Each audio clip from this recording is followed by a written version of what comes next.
नमस्कार, स्वागत है आप सभी का। मैं हूं आपके साथ कुमार कुणाल धीरज। आप देख रहे हैं पक्ष विपक्ष। आज हम चर्चा करेंगे उत्तराखंड में दलितों के ऊपर उत्पीड़न की। जी हां, उत्तराखंड के राजधानी देहरादून के रेंजर्स ग्राउंड में कांग्रेस की संविधान बचाओ रैली में कांग्रेसी कार्यकर्ताओं ने एकजुटता का प्रदर्शन किया। रैली में पूर्व मुख्यमंत्री हरीश रावत, कांग्रेस प्रदेश अध्यक्ष करण माहरा, नेता प्रतिपक्ष यशपाल आर्य, पूर्व प्रदेश अध्यक्ष प्रीतम सिंह और गणेश गोदियाल समेत सभी वरिष्ठ नेता और अन्य ने पार्टी फोरम पर उन्हें संबोधित किया। सचिन पायलट ने प्रदेश की बीजेपी सरकार पर भी जमकर निशाना साधा। उन्होंने कहा कि बीजेपी के सत्ता में रहते हुए लोगों का शोषण हुआ है। प्रदेश में महिलाओं और दलितों के साथ उत्पीड़न की घटनाएं लगातार घट रही हैं। राज्य में खनन माफिया हावी हैं, लेकिन सरकार की कोई जवाबदेही नहीं है। उनका कहना है कि सरकार को बदलने का बीड़ा भले ही कांग्रेस ने उठाया हो, लेकिन बदलाव का मन अब जनता भी बना चुकी है। अब आइए उत्तराखंड में दलितों की स्थिति के बारे में समझते हैं। उत्तराखंड की कुल आबादी का 18% हिस्सा दलित समुदाय से आता है, लेकिन इसके बावजूद उन्हें आज भी मंदिरों में प्रवेश से रोका जाता है। सामाजिक भेदभाव का सामना करना पड़ता है और कई मामलों में जातीय हिंसा का शिकार होना पड़ता है। 2023 में उत्तराखंड राज्य अनुसूचित जाति आयोग ने अपनी तरह के पहले कदम के तहत सभी 13 जिला प्रशासनों से उन मंदिरों और अन्य धार्मिक स्थलों की सूची तैयार करने को कहा है जहां अभी भी दलितों को जाने की अनुमति नहीं है। दरअसल बीते दिनों में उत्तराखंड में दलित उत्पीड़न की कई घटनाएं सामने आई हैं। इन घटनाओं का संज्ञान लेते हुए राज्य अनुसूचित जाति आयोग ने यह सूची मांगी है। दलित विरोधी राज्य आंदोलन के बाद बने उत्तराखंड में कुछ क्षेत्रीय आधार पर जनजातीय इलाके घोषित हैं। उत्तराखंड में तमाम संभावनाओं के बावजूद संगठित दलित आंदोलन का नितांत अभाव है, जबकि अन्य राज्यों में स्थिति ऐसी नहीं है। जातिवाद को खत्म करने के लिए राज्य सरकार और राजनीतिक दल लगातार वादे करते आए हैं, लेकिन इन वादों की हकीकत जमीन पर कुछ और ही नजर आती है।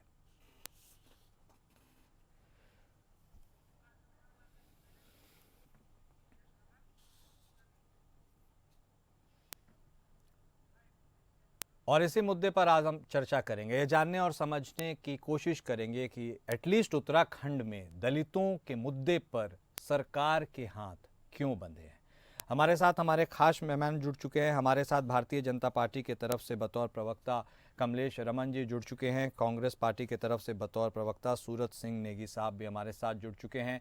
आप दोनों खास मेहमान का स्वागत है। पिछड़ा और दलित, शुरुआत कमलेश जी आप ही के साथ करेंगे। सवाल आप ही के लिए है। पिछड़ा और दलित, इसकी बात कमोवेश अक्रॉस पार्टी लाइंस हर कोई करता है, लेकिन इनके लिए ज़मीन पर कौन क्या करता है, यह कहीं दिखता है नहीं दिखता है, वो तो डिबेटेबल है। लेकिन उत्तराखंड में जो दिखता है उससे तो यह स्पष्ट हो जाता है कि वहाँ पर सिर्फ बात ही होती है, ज़मीन पर कुछ होता नहीं है।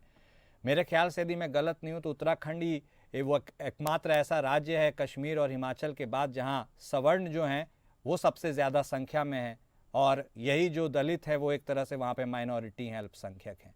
क्या कुछ हो रहा है उत्तराखंड में दलितों के साथ, ये किसी से छुपा नहीं है। किस तरह मंदिर में घुसने पर, कुर्सी पर बैठने पर, खाना छूने पर, साथ घूमने पर उनके साथ क्या सिला किया जाता है, ये किसी से छिपा नहीं है। कहने का मेरा तात्पर्य यही है कि जो बात पूरे देश के लिए चीख चीख के तमाम पार्टियां करती हैं, आप भी करती हैं कि दलितों का उत्थान हो, वह आपके उत्तराखंड में ही तो सुनिश्चित नहीं हो पा रहा है। इसके लिए आपकी सरकार क्या कर रही है? जनजातीय आयोग तो ऐसा है जैसे लगता है टूथलेस टाइगर। रमन जी। नहीं, देखिए, आपने जो डिबेट का मुद्दा रखा है बहुत ही अच्छा, एक ऐसा मुद्दा है जो हमारे समाज को जो है सारी चीजों को बताने के लिए, और आपने जिस मुद्दे पर आज ये डिबेट की है, मुझे लगता है कि इस समाज को और भी आगे बढ़कर के काम करने की भी आवश्यकता है। और जिस तरीके से आपने उत्तराखंड की बात करी है कि अगर मैं उत्तराखंड की बात करूं कि यहाँ मंदिरों में जाने नहीं दिया जाता, या उनके साथ खड़ा नहीं होने दिया जाता, या उनकी उपेक्षा होती है, तो मुझे लगता है कि उत्तराखंड ऐसा राज्य नहीं है जहां पर इस तरह की कोई स्थिति आती हो। मैडम है 2023 की बात आपको बता दे रहे हैं। उत्तराखंड राज्य अनुसूचित जाति आयोग जो वहीं पर है, जो काम करती है, उसने ही ये कदम उठाया है और जिला विशेषों से यह रिपोर्ट मांगी है कि बता दीजिए आप हमें कि कौन कौन से वो मंदिर है, धार्मिक स्थल हैं जहां पर अभी भी दलितों को जाने की अनुमति नहीं है। खुद हाँ, सवाल मैं पूछा है बता रही आयोग हूँ ने। आपको। हाँ मैं बता रही हूँ, हाँ चक्रोता में एक मंदिर है जहाँ पर अनुसूचित जाति के लोगों को जाने की इजाजत नहीं है, जहाँ पर एक बार पथराव भी हुआ था। याद हो आपको कि विजय जी एक बार वहां पर गए थे, तो वहां के लोगों ने उन पे पथराव करने का काम किया था। ऐसी समाज के हमारे नेता हैं भाजपा के। तो एक मंदिर जो है चक्रोता में है जो इस तरीके की। बाकी उत्तराखंड के अंदर कहीं ऐसा दृश्य देखने को आज तक नहीं मिला कि जहां पर अनुसूचित जाति के लोग ना जाते हों। तो मुझे लगता है कि इस तरह उत्तराखंड का। और रही बात, मैं बाबा भीमराव अंबेडकर जी का धन्यवाद करूंगी जिन्होंने संविधान में ये प्रावधान किया और उन्होंने दलितों को, पिछड़ों को, माइनॉरिटी को, तमाम उन दबे कुचले लोगों को उठाने का काम किया, अपने संविधान में प्रावधान करने का काम किया। तो मुझे लगता है कि जिस तरीके से कल की जो रैली कांग्रेस की थी और जिसमें उन्होंने कहा कि जो है भारतीय जनता पार्टी दलितों का शोषण करती है, तो 1961 की अगर मैं बात करूं तो तत्कालीन प्रधानमंत्री जी ने तो सभी अपने तत्कालीन उस समय मुख्यमंत्रियों को ये एक पत्र जारी करके विरोध किया था कि जो है दलितों का आरक्षण को जो है खत्म किया जाए। तो मुझे लगता है कि वो लोग तो कम से कम मंचों पे खड़े होकर के इतनी बड़ी बात ना करें जिन्होंने एससीओ को, माइनॉरिटी को या जो पिछड़े लोग हैं उनको कभी शिक्षित ही नहीं होने दिया। आज कम से कम हर स्कूल, कॉलेज में, तमाम मंदिरों में या कहीं पर भी किसी भी सार्वजनिक स्थलों पे अनुसूचित जाति के समाज को खड़े होने का ही नहीं बल्कि बराबरी का दर्जा देने का काम होता है। तो आज अगर हम बात करें अनुसूचित जाति का समाज ऊपर उठा है कि नहीं उठा है, तो मुझे लगता है कि मैं ये कहना चाहूंगी क्योंकि मैं खुद उस समाज से आती हूँ और ये पीड़ा कभी हमने छोटेपन में सही है, लेकिन आज हमको ये एहसास तक नहीं होता कि हम दलित समाज से हैं और हम कहीं किसी के साथ खड़े हैं तो कोई हमारे साथ इस तरह का व्यवहार करने का काम करे। और कांग्रेस इतनी बड़ी बात कैसे कर सकती है जिन्होंने जो है बाबू जगजीवन राम जी को प्रधानमंत्री नहीं बनने दिया। उनकी बेटी मीरा कुमार जी लड़ती रह गई प्रधानमंत्री की पोस्ट के लिए, बकायदा वो बिल्कुल तैयार थी और उनको बनाया जाता, लेकिन उनको दरकिनार करके मनमोहन जी को प्रधानमंत्री बनाया गया उस वक्त। तो ये कैसे कह सकते हैं कि इन्होंने दलितों का जो है उद्धार करने का काम किया। और अब रही दूसरी बात कि बाबा भीमराव अंबेडकर जी जो हमारे इस समाज के हैं, जो दलित समाज के, जिन्होंने दलितों को उठाने के लिए इतना काम किया, उनको इन्होंने कभी भी संसद में पहुंचने के लिए भी इन्होंने जो है अपना निर्दलीय प्रत्याशी खड़ा करने का काम किया। और जब उनकी मृत्यु हुई, उनकी अंत्येष्टि के लिए भी 2 गज जगह कांग्रेस के पास नहीं थी, तत्कालीन प्रधानमंत्री जी ने मना कर दिया। और जब उनकी अंत्येष्टि हुई तो उसका बिल भी उनकी पत्नी के पास भेजने का काम किया संसद में, क्योंकि वो दलित थे। संसद में कभी उनकी एक चित्र नहीं लगने दिया कांग्रेस की जब सरकारें रही। तो मुझे लगता है कि आज, चाहे मैं सिर्फ ये कहना चाहूंगी कि सरकारें कोई भी रही हो, लेकिन आज जिस तरीके से समाज के अंदर समानता आई है, जिस तरीके से हर वर्ग को अधिकार मिलने का काम हुआ, चाहे वो दलित हो, चाहे माइनॉरिटी हो, पिछड़ा हो, आदिवासी हो, तमाम वो लोग जिनको बाबा भीमराव अंबेडकर जी ने संविधान के अनुरूप ऊपर उठाने का काम किया, आज वो सही मायनों में ऊपर उठ रहे हैं। चाहे शिक्षा की बात करूं, चाहे आवास की बात करूं, चाहे सरकार की योजनाओं की बात करूं, तमाम वो सारी योजनाएं उन लोगों तक पहुंच रही है जहां तक जाना चाहिए। ठीक है, योजनाओं की बात आपने की, कागज पर कहाँ कोई दिक्कत है, कागज पर सब कुछ अच्छा लगता है। आप निकिए जमीन पर देखिए जाकर के मैडम की क्या हालत है और किस तरह से लोगों को आज भी उस भेदभाव का सामना करना पड़ रहा है। खैर ठीक है, नेगी साहब भी हमारे साथ जुड़े हुए हैं। नेगी साहब, आप संविधान बचाओ रैली का आयोजन कर रहे हैं, उत्तराखंड में खूब इसके ऊपर चर्चा हो रही है, लोग बातचीत कर रहे हैं। आखिर यह जो संविधान का विपक्ष कहता है, जो सभी सत्ता पक्ष में आपका विपक्ष, कि आप एक नैरेटिव के तहत ये काम करते हैं, संविधान बचाने का काम तो भारतीय जनता पार्टी करती है, आखिर संविधान बचाओ रैली का क्या मूल उद्देश्य है और उत्तराखंड में इसको इतने जोर शोर से चलाने का क्यों प्रयास किया जा रहा है? कुणाल जी, आज देश का संविधान खतरे में है और इसीलिए संविधान को बचाने के लिए देश की जनता को भी लामबंद करने की आवश्यकता है। और जिस प्रकार से बहन कमलेश रमन जी कह रही हैं कि मैं उसी समाज से आती हूँ और आज हम लोगों को नहीं लगता कि हमारे साथ कोई ऐसा भेदभाव हो रहा है, हम समाज में समानता में आगे बढ़ रहे हैं, हमारे दलितों की स्थिति इस देश में बदली है।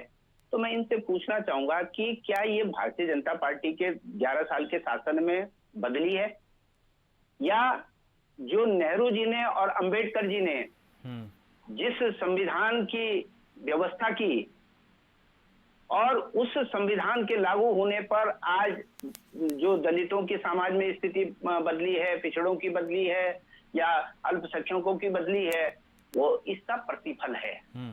तो ये कह रही है कि जो है अंबेडकर जी को ये किया वो किया। भाई इनको पता होना चाहिए कि उस समय जो अंतरिम सरकार बनी थी वो नेहरू जी देश के प्रधानमंत्री थे और उन्होंने ही संविधान सभा का गठन करते समय अंबेडकर जी की योग्यताओं को देखते हुए, उनका जो समाज में वर्चस्व था उसको देखते हुए संविधान सभा का अध्यक्ष बनाया था। और ये कहते हैं कि अंबेडकर जी का इन्होंने अपमान किया। अरे अंबेडकर जी चुनाव नहीं जीते थे, उसके बावजूद भी नेहरू जी ने उनको संसद में जो है पहुंचाया और उनको मंत्रिमंडल में स्थान दिया, क्योंकि नेहरू जी जैसी विचारधारा जो सबको साथ लेकर जिन्होंने जो है आजादी का आंदोलन लड़ा, 9 साल से ऊपर भी जेल की यातनाएं सही, उन व्यक्तियों ने कहा कि जो आंदोलन में, जो भारत के राष्ट्रीय आंदोलन में, देश को आजाद कराने के आंदोलन में जो भी विभूतियां हैं और देश के पुनर्निर्माण के लिए कि हमको कैसा भारत बनाना है, आजाद भारत हमारा कैसा हो, तो उन बुद्धिजीवियों का भी सहयोग लिया। तो ये नेहरू जी का या कांग्रेस का अंबेडकर जी के प्रति सम्मान रहा है। और आज भी हम जो संविधान सभा के अध्यक्ष के रूप में उन्होंने संविधान बनाया, आज जो हमारा समाज का जो अंतिम छोर पर बैठा हुआ व्यक्ति है उस तक अगर विकास की किरण पहुंच रही है, उस तक अगर आरक्षण का लाभ मिल रहा है या दूसरे उसकी सुविधाएं मिल रही है, तो वो उसी का ही प्रतिफल है। और जो संविधान बचाने की आवश्यकता है, आज जिस प्रकार से शिक्षा के क्षेत्र में जो है किताबों में बदलाव किया जा रहा है, गांधी जी की जगह जो है मैं समझता हूं कि भागवत जी को लाने की जो तैयारी चल रही है और जो अंबेडकर की जगह मोदी जी को जो स्थापित करने की तैयारी चल रही है, अमित शाह जी को स्थापित करने की तैयारी चल रही है, ईडी, सीबीआई, इनकम टैक्स, चुनाव आयोग, जितने भी हमारे संस्थाएं हैं, इन संस्थाओं का जो दुरुपयोग किया जा रहा है वो सबके सामने है। और यहाँ तक कि देश के उपराष्ट्रपति जो हमारा सुप्रीम कोर्ट है उसके निर्णय पर भी जो है सवाल उठाने का काम कर रहे हैं। इनके केंद्र के मंत्री हमारे जो है न्याय प्रणाली पर जो है सवाल उठाने का काम कर रहे हैं, न्यायालय के निर्णयों पर सवाल उठाने का काम कर रहे हैं। तो इसलिए जो है देश का संविधान खतरे में है। और जो है इन्होंने पिछले चुनाव में इनके नेताओं ने कहा कि हम 400 पार कर दीजिए, हम संविधान को बदल देंगे। हम अंबेडकर जी का जो संविधान है, जो सबको समानता का अधिकार दिलाता है, शिक्षा का अधिकार दिलाता है, आगे बढ़ने के जो अवसर दिलाता है, उसको समाप्त करके ये डिक्टेटरशिप इस देश में सौंपना चाहते हैं। इसलिए कांग्रेस को जो है संविधान बचाने की आवश्यकता है। रमन जी देखिए, यदि उत्तराखंड के ही परिप्रेक्ष्य में बात करते हैं तो उत्तराखंड राज्य का गठन क्यों हुआ, किस मानसिकता के तहत हुआ या उसका क्या इरादा था, ये सब इतिहास की बातों पे हमें जाने की ज़रूरत नहीं है। लेकिन करंट सिनेरियो में भी यदि आप देखिए तो क्या सब कुछ केवल वोट बैंक के आसपास ही सिमट कर रह गया है? चूंकि सिर्फ दलितों की आबादी वहाँ 18% है, इसीलिए दलितों के बारे में कोई बात नहीं करता, क्योंकि बात करके वोट का नुकसान हो सकता है। इसीलिए क्या कोई दलित संगठन उभरता हुआ, कोई दलित नेता वैसा उभरता हुआ उत्तराखंड में हमें नहीं दिखता है, क्योंकि इससे नुकसान राजनीतिक तौर पर हो सकता है। क्या राजनीतिक नफा नुकसान का ही मोहरा बनकर दलित रह जाएगा या उससे आगे भी बढ़ेगा? बिल्कुल, देखिए मुझे लगता है कि आज दलित समाज को आगे उठ करके अपने तमाम अधिकारों को लेना आ गया है। और वो हमेशा समय समय पर, चाहे आरक्षण की बात हो, चाहे अपने अधिकारों की बात हो, चाहे शिक्षा की बात हो, उनको लेकर के मुखरता के साथ में जो है विरोध प्रदर्शन भी करता है और तमाम चीजों को लेकर के अपने अधिकार की बात भी करता है। अब अगर मैं उत्तराखंड की ही बात करूं तो माननीय यशपाल आर्य जी कांग्रेस के प्रदेश अध्यक्ष हुआ करते थे। उस वक्त माननीय हरीश रावत जी जो है उन्होंने उनको जीने तक नहीं दिया, उनको अपना काम करने ही नहीं दिया। इतने उत्पीड़ित जो है यशपाल आर्य जी अपने आप को महसूस करते थे उस वक्त, क्योंकि अनुसूचित समाज से थे। मुझे लगता है कि कांग्रेस ये पाठ जो पढ़ा रही है कि आज अनुसूचित समाज का जो है हनन भारतीय जनता पार्टी कर रही है, तो मैं इनसे सिर्फ ये पूछना चाहती हूँ, 1985 में राजीव गांधी जी ने जो आरक्षण को लेकर के इतनी बड़ी बात कह दी थी कि आरक्षण देंगे तो ये मूर्खों को बढ़ावा देने वाली बात है,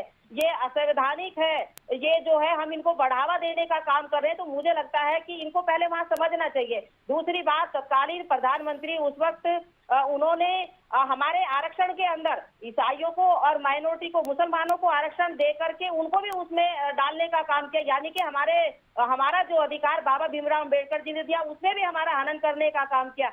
आज अगर मैं बात करूं उत्तराखंड के परिप्रेक्ष्य में, अब तो टोटल पावर आपके पास है, कितना इतिहास के पन्नों को टटोलेगा। अब तो भविष्य सुनहरा बनाइए, कुछ आप ही शुरुआत करिए। बिल्कुल बिल्कुल, मैं जहां तक आज अब ये समझ पाई हूँ, पूरे देश के अंदर अगर आज दलित समाज ऊपर उठ रहा है, तो आप देख लीजिए हमारे कोविंद जी, आदिवासी हमारी मुर्मू राष्ट्रपति जी, ये भारतीय जनता पार्टी ने देने का काम किया। ऐसा नहीं है कि कांग्रेस ने नहीं दिया, उन्होंने भी दिया है। उन्होंने भी जो है मीरा कुमार जी को स्पीकर बनाने का काम किया था। स्थिति समूचे दलितों की है, बताइए। आप पार्टी की प्रवक्ता हैं, आपको उस तरह का ट्रीटमेंट का सामना नहीं करना पड़ता है, बहुत अच्छी बात है। लेकिन जमीन पर भी आप क्या कुछ हो रहा है मैडम, आपको थोड़ा देखना समझना होगा। सब लोगों के स्टेटस मीरा कुमार जैसे नहीं है, कोविंद साहब के नहीं है, मुर्मू जी जैसी नहीं है और आपकी जैसी नहीं है। बिल्कुल, देखिए मुझे लगता है कि सारी जगह का जो आकलन अगर हम करें, तो कहीं ना कहीं जो अभी भी कहीं इस तरह के अति पिछड़े क्षेत्र हैं जहां पर ये सारी चीजें या ये जो हम अवेयरनेस नहीं जगा पाते, उनको भी जगाने का काम आज करें, क्योंकि अपने अधिकारों के प्रति सचेत करने का काम समय समय हितों के लिए काम कर रही है। अंतिम छोर तक वो जो व्यक्ति वहां रहता है उस तक भी उन योजनाओं को पहुंचाने का काम कर रही है। तो आज अगर दलित समाज ऊपर उठा है, ऐसा तो नहीं है कि केवल दलित समाज 2014 से पहले उठा था और उसके बाद दब गया। आज 2014 के बाद भी अगर दलित समाज उठा है, बराबरी का दर्जा प्राप्त कर रहा है, तो बाबा भीमराव अम्बेडकर जी का जो संविधान है, जिसको फॉलो करते हुए माननीय प्रधानमंत्री जी ने दलितों को आगे बढ़ाने का काम किया, उनको आरक्षण, आज अगर हम विधानसभा और संसद में, लोकसभा में अगर बात करें, तो आज महिलाओं को आरक्षण देने की बात हुई, उसमें हमारे एससी समाज की महिलाओं को भी आरक्षण देने की बात हो रही है। आज अगर जाति जनगणना की अगर हम बात कर रहे हैं, प्रधानमंत्री जी ने जिस तरीके से किया है, जाति जनगणना में दलितों को भी उतना बराबरी का अधिकार मिलेगा। लेकिन हमारे अधिकारों के बीच में अगर दूसरों के अधिकार भी डाले जाएंगे, तो मुझे लगता है कि वो गलत है। जो उसके ऊपर भी तो सवाल है ना मैडम। घोषणा तो आप लोगों ने कर दिया है, करवाइएगा कब? वही महिला वंदन बिल की तरह तो कहीं कहानी नहीं हो जाएगी कि होगा कब। घोषणा हो गया, टाइमलाइन कुछ आप देते नहीं है, सब सस्पेंस में रखते हैं। लेकिन यह भी बता दीजिए कि संविधान बचाओ रैली जो कांग्रेस के तरफ से हो रही है, उसको आप कैसे देख रही हैं? कांग्रेस की जो संविधान बचाओ रैली थी, ये संविधान बचाओ रैली नहीं थी, ये राहुल सोनिया बचाओ रैली थी। नेशनल हेराल्ड का जो भ्रष्टाचार है उससे ध्यान भटकाने वाली रैली थी। जिस तरीके से कल आपने देखा कि उत्तराखंड के रेंजर्स मैदान में ना ही तो कांग्रेस की भीड़ नजर आई, इतनी भीड़ तो कांग्रेस भवन के प्रांगण में भी आ सकती थी 1,500 हजार के लोगों की, लेकिन रेंजर्स ग्राउंड क्यों किया? कि इनको लगा कि 50,000, 10,000, 20,000 लोग शायद उत्तराखंड से वहां पर इनकी भावनाओं को सुनने के लिए आएंगे। लेकिन रेंजर्स मैदान में जो खाली कुर्सियां बता रही थी कि कांग्रेस का ये फ्लॉप जो रैली शो था, जो संविधान बचाओ थी, ये राहुल सोनिया बचाओ रैली थी। इसीलिए जनता बार बार इनके ऊपर भरोसा नहीं करती और आईना दिखाने का काम करती है। कल की रैली में जिस तरीके से केवल और केवल नेता ही अपने आप को उजागर करते रहे, संविधान की बात किसने करी? जनता की बात किसने करी? दलितों की बात किसने करी? केवल और केवल अपनी बात करते रहे कि हम ये हैं, हम ये हैं, हम ये हैं। वहां पर प्रदेश अध्यक्ष कांग्रेस के अपने दोनों मोबाइल नहीं बचा पाए, मंच के ऊपर से ही उनके दोनों मोबाइल गायब हो जाते हैं। तो ये किस संविधान की बात करते हैं, किस संविधान को बचाने की बात करते हैं? मुझे लगता है पहले कांग्रेस को अपने आप को बचाने की बात करनी पड़ेगी। कांग्रेस बचाओ। ठीक है रमन जी, ठीक है। नेगी साहब, देखिए कुछ चीजें आपके लिए भी लागू होती है। आप जो भी एजेंडा पॉइंट मुद्दे उठाते हैं, आप उन्हें कंटिन्यू नहीं करते हैं, सस्टेन नहीं करते हैं। अब देखिए, एक संविधान वाली बात है, उसको आप आम चुनावों के समय से लेकर अभी तक चल रहे हैं। क्या आपको लगता है कि जो माइंडसेट लोगों का उस वक्त था वही माइंडसेट अभी भी है? और क्या वाकई आपके तर्क में दम है? देखिए कुणाल जी, हाँ, मैंने कहा ना कि इस देश का जो संविधान है वो खतरे में है। हाँ, जो संवैधानिक संस्थाएं हैं उनका निरंतर दुरुपयोग जारी है। आप ये देखिए ना कि ये जो संविधान में सबको जो है, विपक्ष को भी कुछ अधिकार था जानने का, पारदर्शिता का। आज इन्होंने, जब सुप्रीम कोर्ट ने कहा कि विपक्ष को भी जो है आप वोटर लिस्टें दीजिए समय पर, तो इन्होंने कानून बदल दिया कि वो दिया जाना कोई जरूरी नहीं है। अब आप बताइए कि जिस प्रकार से ये वोटर लिस्ट बनाएंगे, आप फर्जी नाम चीख अपने चीख जोड़ेंगे, के बोल दूसरों के रहे हैं नाम- नेगी साहब, आपको सुन कौन रहा है ये भी बताइए। सब कुछ आप बता रहे हैं कि आपके साथ कैसे अन्याय हो रहा है, कीजिएगा क्या ये भी बताइए। ठीक, हम तो जनता की अदालत में जाएंगे भैया हाँ। जी। जनता की अदालत से बड़ी अदालत कौन है? तो जनता ही तो हम- चुनकर भारतीय जनता पार्टी की सरकार बना रही है, आपको रिजेक्ट कर रही है, क्या कीजिएगा? नहीं, ऐसा नहीं है। हाँ। ऐसा नहीं है हाँ। कि इनकी भारतीय जनता पार्टी की, इनकी जहां जहां जो है जहां इनका जो है हिंदू मुस्लिम चल जाता है, जहां इनका लोगों को भड़काने का काम चल जाता है। अब पुलवामा में घटना होती है और प्रधानमंत्री जी पुलवामा जाने के बजाय जो है बिहार से भाषण देते हैं। तो ये जिस प्रकार से देश की घटनाओं का राजनीतिकरण कर रहे हैं, लोगों को बरगलाने का काम कर रहे हैं, हिंदू मुस्लिम के नाम पर देश का विभाजन करने का काम कर रहे हैं, तो मतलब विदेश में जाकर खतरे में है ही। राहुल जी अपने इसलिए- देश की बुराई इसलिए करें वो जो अच्छा है, है। ये आप इनको ये बताइए कि जो प्रधानमंत्री ये कैसे ताली बजा बजा करके कि 700 करोड़ के घोटाले का आरोपी जेल की सलाखों के अंदर होगा, और वही दूसरे दिन को वो आरोपी जो है डिप्टी सीएम बन जाता है महाराष्ट्र का, और प्रधानमंत्री जी की बगल में बैठ जाता है। जितने नेताओं पर ईडी और सीबीआई के मुकदमे थे, उनको जो है, जैसे ये भारतीय जनता पार्टी में गए, इन्होंने गंगा जल छिड़क दिया, गंगोत्री से ले जाकर के गंगा जल दिया उनके ऊपर, और कह दिया ये तो पास हो गए, शिष्टाचारी से शिष्टाचारी हो गए, अब इनके आज्ञाकारी हो गए भाजपा के, तो इसलिए इनके वो कर्म जो है माफ। और कांग्रेस के लोगों को बहुत ये भ्रष्टाचारी है। अरे इन्होंने 2G का स्टेटमेंट का घोटाला बताया था, इनके जो बैंक के जो लोग थे उन्होंने जिस समय बताया, कहाँ 11 साल मोदी जी की सरकार सत्ता में है, एक भी घोटाला ये उजागर नहीं कर पाए जो इन्होंने एक देश में अवधारणा बनाने का काम किया। ठीक है, आप जारी रखिए, संविधान बचाओ रैली आप जारी मेरी रखिए। तरफ से एक सवाल पूछ लीजिएगा। इन्होंने कहा संविधान का हनन हो रहा है, नेशनल हेराल्ड का भ्रष्टाचार उजागर हुआ, ईडी ने अगर शिकंजा कसा तो ये संविधान का उल्लंघन हो रहा है। भ्रष्टाचार भी आप करें, गलत काम भी आप करें, भाई भूमिका के ऊपर ही तो सवाल है, सब संविधान के इर्द गिर्द घूमकर ही एक दूसरे पर सवाल जवाब हो रहा है। वक्त का अभाव है, क्षमा कीजिएगा। बहुत धन्यवाद आप दोनों खास मेहमान का हमारे साथ जुड़ने के लिए, इस चर्चा में शामिल होने के लिए। एक तरफ कांग्रेस संविधान बचाओ रैली आयोजित कर रही है, दूसरी तरफ उत्तराखंड में दलितों के साथ क्या हो रहा है वह किसी से छिपा नहीं है। यह जो एक्चुअल ब्रिज है दलित समाज में अपलिफ्टमेंट कराने के लिए, वह कौन इस्टेब्लिश करता है, कौन सिर्फ कहता है और कौन करता है, इसके ऊपर भी तो जनता की निगाह है, वह भी देखना दिलचस्प होगा। पक्ष विपक्ष में अभी बस इतना ही। नमस्कार।